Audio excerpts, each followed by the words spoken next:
আসসালামু আলাইকুম, সবাইকে আপনার টিচিং একাডেমি থেকে স্বাগত। আজকে আমরা সপ্তম শ্রেণীর বীজগণিতের অনুশীলনী 7.1 এর এই 6 নম্বরের সমাধানটি করব। দেখো বলছে সমাধান করো 13z - 5 = 3 - 2z।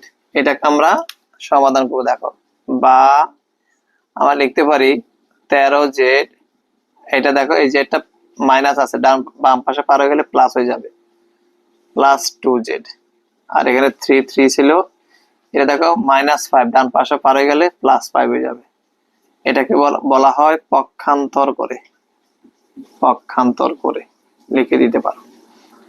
বা এখানে দেখো 13 আর 2 যোগ করলে 15টা জেড, 15z, 5 আর 3 যোগ করলে 8।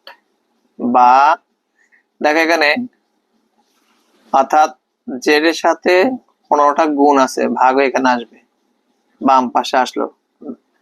বাম পাশে দেখো জেড এর সাথে 15টা গুণ আছে, ভাগ হয়ে ডান পাশে পার করে দিলাম। সুতরাং জেড সমান কত আসছে? 8/15। সুতরাং নির্ণয় সমাধান হবে সমাধান 8/15। এটি হবে 6 নম্বরের জন্য আনসার। আশা করি বুঝতে পারছো।